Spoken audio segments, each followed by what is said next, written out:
Welcome one and all, and thank you for joining us at Little Rock Gaming. That's gaming from the Little Rock. Today, we're going to be reviewing the Outlaws of Thunder Junction Commander decks. Thank you so much to Forbidden Power for providing us these. We're going to be reviewing them and giving an honest opinion about what we think.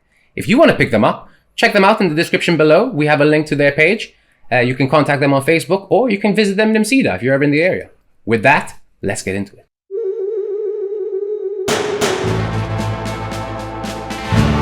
Today, we're going to be talking about the most wanted deck, piloted by Olivian Opulent Outlaw. Olivia. Opulent Outlaw. I will cut those parts so it sounds more natural. She's a 3/3 legendary vampire assassin with flying and lifelink. And she has, whenever one or more outlaws you control deal combat damage to a player, create a treasure token. Now, outlaws are assassins, mercenaries, pirates, rogues, and warlocks for whatever reason. Then, you can pay 3 mana and sacrifice 2 treasures to put 2 +1/+1 counters on each creature you control. So she's a big board buff. Now, this can only be activated as a sorcery. Cool. So it can only be done on your main phases or before you move to combat. And the thing is that you have to pay for it, which makes it a bit fair, right? It kind of almost costs 5 because you're sacrificing treasures, which cost, which give you mana. So it kind of costs it. It is a bit more expensive than you might be thinking about, right? However, hey, let's say you have some open mana and like 5 treasures or 6 treasures, you can maybe do it a couple of times, So yeah, it's pretty good. Notably, you don't have to tap her. Notably, you don't have to tap her, so she's going to get that buff herself as well, which is really, really good. The secondary commander is Vihan Goldwaker. This is a pretty interesting creature. He's a 3/3 dwarf warlock, so another outlaw, and he has other outlaws you control have vigilance and haste. And at the beginning of combat on your turn, you may have treasures you control become 3/3 construct assassin artifact creature tokens, in addition to their other types until end of turn. So that means all of your treasures are going to suddenly become 3/3 hasty boys. And with vigilance. Which means that you will be able to attack and then tap them for mana on your second main phase. Yeah, that seems pretty strong. It is a pretty good. Honestly, if I may say so myself, that will be my commander of choice for this deck in particular. Because one of the things that this deck wants to do in terms of its game plan, it's that wants to go wide. Now, with Olivia at the helm, a little too wide. Because the whole thing about this deck is outlaws. Now, outlaws, as we mentioned, are 5 different creature types. So it is not a typal deck per se. It has some synergy around certain types, but it tries to do a little bit of too many things. So it has a little bit of a downside on that one. Now, the main game plan here is to, which is very, in line with what Mardu does, this combination of colors, is that you want to attack. The second commander gives you even more value for that, because now every time you create a treasure and then you move to combat, you're going to be attacking with your treasures, and then you will be able to cast even more spells. That seems very strong. Which is really, really strong. So this one, again, tries to do a bit too much out of the box, but with some tweaking, I think it can actually achieve many, many things. And I think the interesting thing with the secondary commander is that making treasures is already such a strong mechanic on its own, let alone turning them into 3/3s and beating people over the head with sacks of gold. Yeah, it's kind of nuts. Exactly, and it's really, really good. So let's talk a bit about the distribution. There are 37 lands in the deck, which is a pretty good number. 9 ramp pieces, which is not ideal, but in Mardu, you are somewhat limited. There are 3 big beaters in the deck, which is good if you're committing to the board. 6 treasure generators. Now, that might be a little bit low, but we understand making treasures is a very powerful mechanic, and perhaps Wizards wanted players to add more to the deck. Token generation, there's 4. Theft 3, these come in the form of red cards most of the time. They are somewhat situational. One of them may be card draw or maybe theft. Yes, that's a very good one. Yes. Sack outlets 2, kind of low, but this deck isn't exactly an aristocrat's deck. But this is part of our complaint with the deck. It tries to go into too many directions, and we feel as though by doing so it is weakening itself somehow. But it has 9 removal spells, which is quite strong. It's a good number. Good, yeah. 2 protection spells, which is good because your commanders tend to be quite valuable, so you don't want to have them removed. It has 5 recursion pieces, which is good. 1 evasion, which is kind of low, but really this deck is more about powering up your board and beating people into submission. Swinging. Exactly, it's not really about evading. 10 card draw pieces, which is good. It's a solid number. Yep. 3 counter cards, and when we talk about counters, we're talking about +1 counters and the like. Different kind of counters that you can get. 3 burn spells, so damage, always good, red, and 2 anthems. Yep. So it's trying to buff up its board, it's trying to make a big board, it's trying to sometimes sack them for value. This is the thing, there are too many wheels spinning in this deck. That seems to be the biggest issue with the deck.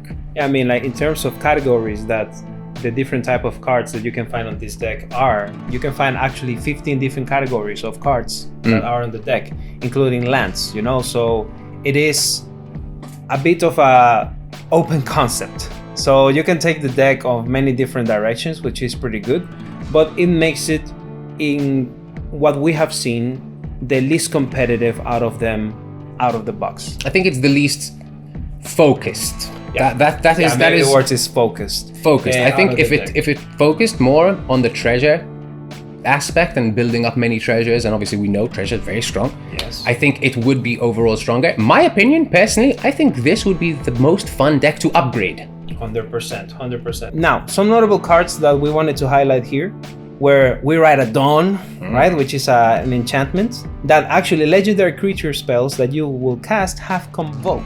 Okay. Which is a mechanic that allows you to tap creatures, even if they enter the battlefield this turn, to generate 1 mana of their color, or 1 generic, and then you will be able to pay for that spell with your creatures. That seems very strong. Right? Which comes into play with the whole thing of the treasures, which basically you will be able, if your treasures are creatures, which the secondary commander does, you will be able to tap them for more mana without sacrificing them. Oh, so it adds a lot of value. Then another cool card that they have is a new artifact called the Bandit's Hall, which has, whenever you commit a crime, which is something that we have always done in Magic, however now it is part of a mechanic. Committing a crime means targeting an opponent and anything they control, and it's on their graveyard. So basically anything that someone else owns. Now, one downside to the committing a crime mechanic is that it only happens once per turn. Although you can be targeting multiple things on your same turn, it's only going to trigger once.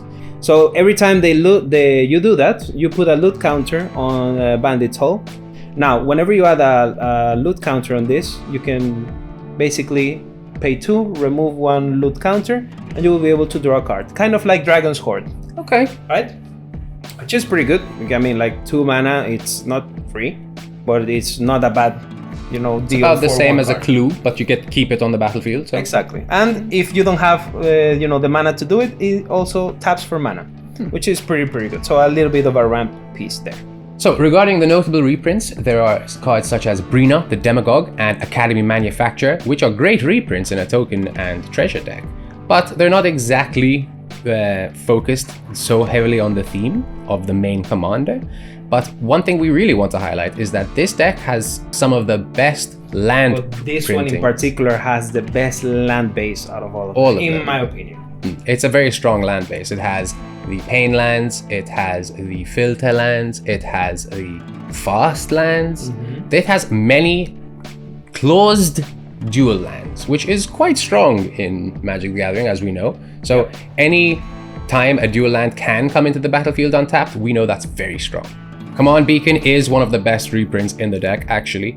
It allows you to bring your commander back into your hand to cast from your hand without having to pay the mana, the commander tax. So that's a very strong land reprint. Yeah, especially because it hasn't been reprinted since Commander Legends. It's been a while. That was a while ago. So it has actually a lot of added value for this deck. Funnily enough, this is the second most expensive, the second most valuable deck out of the box. Once you add all the singles and all that stuff, at almost $117. Yeah, that's quite high. It has a lot of value outside of the box. So, Luis, what would you say are your favorite and least favorite cards in the deck? That's a very good question. Well, we have talked about him enough because it is, in my personal pick, the best card of the deck, and that is Vihan World Warrior. the secondary commander, right? He adds a ton of value. He lets you hit with tokens that are not even supposed to be creatures, and it gives them haste and vigilance, so it gives you more value after you have attacked with them. It is such an amazing card. It has to be the best one in my criteria. I would say that you're quite right on that. What about your least favorite? My least favorite has to be the Mist Meadow Skog. Oh yes, I agree. That's probably my pick too. Yeah, it's like I will take it as soon as possible out of the deck. Maybe I'm wrong. A 1/1 lifelinker doesn't seem that great. Yeah, and you know, with protection from mana value 3 or more, which is great. However, you know, like you're not getting a lot of benefit out of dealing combat damage in certain scenarios in this particular deck. You know, like this one doesn't give you any actual value other than 1 life, unless you spend a lot of effort and mana to buff him up. Exactly. Which is something the face commander does, but I mean, it costs quite a bit of mana, and you really want to invest mana in a 1/1 lifelinker when you could be getting something better. Exactly, which technically as well, like it's a 2-drop, so you're going to be playing it very early game, where more likely than not, people will have other creatures that are CMC 2 or less as well on the board. Honestly, I don't see it a part of any deck I play with. Fair enough. What about you? Like, what is your favorite and least favorite card? Well, I agree with you on the least favorite, but my favorite card has to be a card called the Marshland Bloodcaster. This is a really cool vampire that costs 5, but then once it's out and you can use it, you can pay 1 black and 1 and tap it, and rather than pay the mana cost of the next spell you cast this turn, you may pay life equal to that spell's mana value.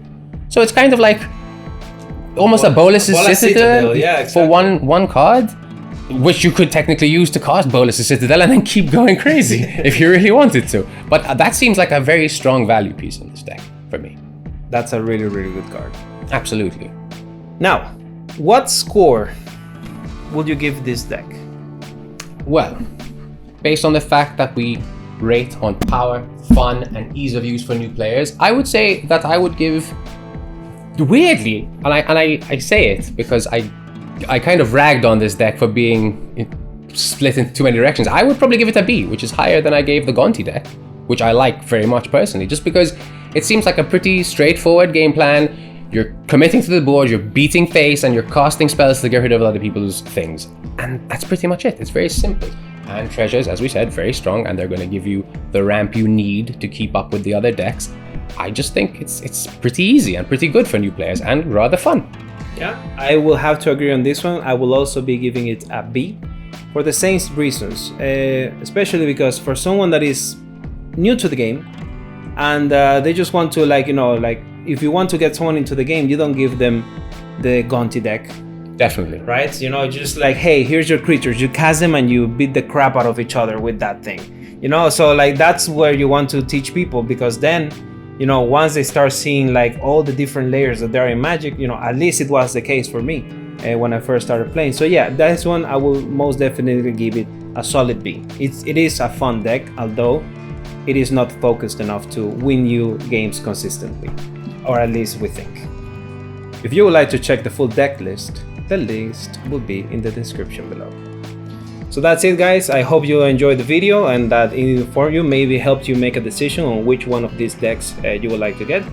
Once again, thank you to Forbidden Power for providing these decks for us.